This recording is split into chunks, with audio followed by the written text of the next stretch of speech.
What's going on, Jeromes? It's a beautiful day for some Q&A. Thank you, everyone who submitted questions. Let's fire it up. First off is our free OG Jerome. How tough will the offense be if Kevin McConnell could get the screen game going and use the run game more? I know it may not be as flashy, but being able to control the game will be a huge benefit to these young quarterbacks as well as to Flo's defense. Yes, more. Run game is a given, especially since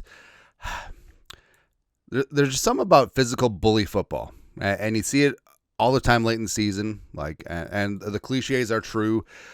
Run game and defense do travel, and also run game and defense do well in inclement weather games. And the Vikings, the rededication to the run game, I think it's monstrous. I think it's huge, and frankly, it's something that we haven't consistently seen with the Kevin McConnell offense during this era, right? And also the screen game.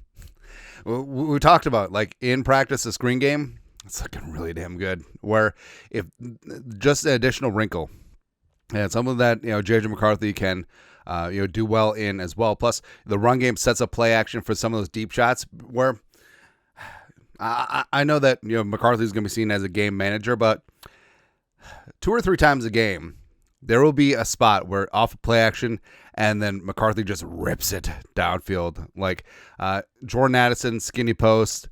Jefferson on a 9, and it's just going to be good. It's just going to be good, man. Just more wrinkles with this offense where it isn't just the same old every single day, every single way. Also, short yardage, red zone, all that stuff, just an improved offense, and I think we'll be good to go. All right. Next up, Jelly Donut. Will the problems we see in the preseason go away once the season starts and the starters are playing? Well, issues we've seen, wide receiver drops, not good. Also, tackling has not been great amongst the second and third team defense. So, to a degree, it could carry into the regular season, right? Because these backups are going to be your special teamers, ones that make the 53 and are elevated from the practice squad. So, it's something that, there's still a lot of things to work on with the squad, as I choke and die. But overall, it's like we haven't seen the best of what this team can do. And I know you could come out and just play your starters like the Bears did and win 38-0 to make yourself feel good in preseason, just like they did the year before when they beat down the Bills. Whatever. Like, we're focused on the regular season, and we're focused on getting to the Final Four and going beyond, playing football in February. That's exactly what's up. And also, I don't think that we're prepared for what the starting units are going to look like, especially this defense. My God. Malrone. It's going to be good. Next, another one from Arfrey.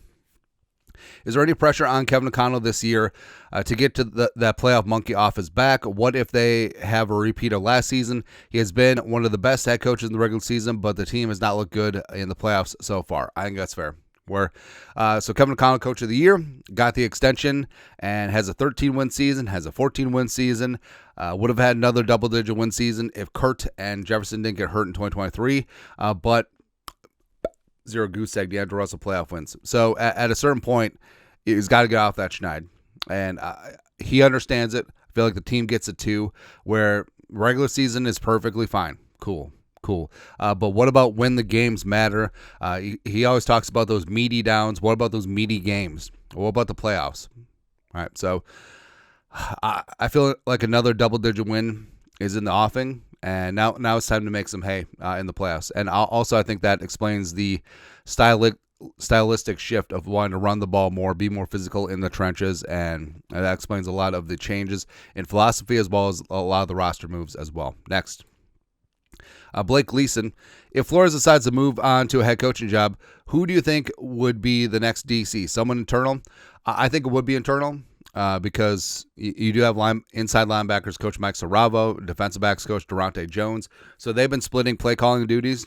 Just said duty during the 2 preseason games so far, and I'm sure they will in preseason game 3.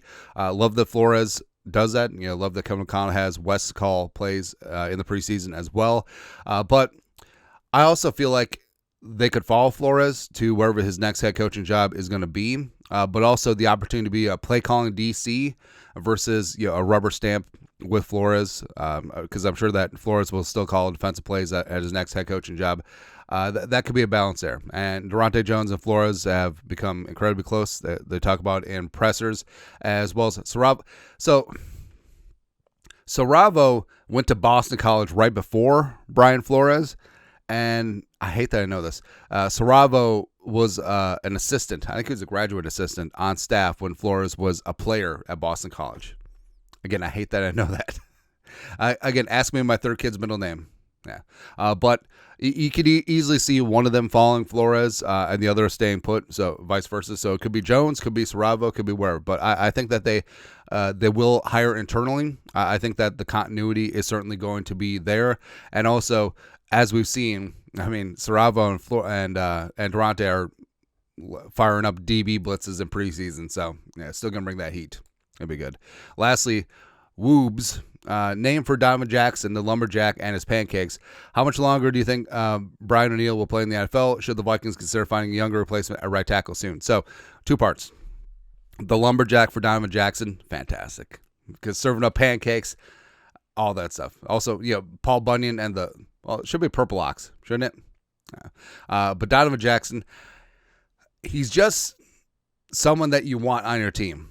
Like, mentality-wise, like everything that we've seen from him, personality-wise, like it fits in, and he's here to, keep his mouth shut, do the work, listen to the veterans, go from there. I mean, Ryan Kelly's even talked about that. It was like, he's good because he doesn't talk a lot. But that left side with Darisaw and Jackson, baby. Paul Bunyan and Babe the Blue Ox. Hey, so do we call Darisaw Babe? Come on, babe. Nah. Doesn't work. Anyways, but yeah, CD and Donovan Jackson, who's for real, it's going to be good. For O'Neill, I think that O'Neill probably has 3 to 4 years of his absolute prime left. Now, it's hard to gauge one player's career off of someone else, but you look at a guy like Lane Johnson, playing into his late 30s, certainly still at a high level, a little bit overrated, but still at a high level. And I think the Vikings and KOC, they're always looking towards the future. So by the time you have to replace something, if you haven't replaced it, it's too late. That sort of deal. So let's get the right slide up. So O'Neill, I feel like they are working on it, whether it's Rouse, whether it's Logan Brown, whether it's Henry Bird they're trying out to tackle. I think that there are some options in place for potential heir apparent at right tackle. I just don't think that there's any surefire bet, but the Vikings are definitely trying things out, and then we'll see where that goes. But overall, like, Brian O'Neill is still in the absolute thick of his prime. Definitely deserves to have his contract freshened up. I think it's one of the ways that the Vikings will address the 2026 salary cap issues is flatten out O'Neill's cap hits. Give him a new deal, give him some guaranteed security, and go from there. But that's it. That's at Vikings Q&A for this beautiful day. You guys are the best. To do Skull Production Value.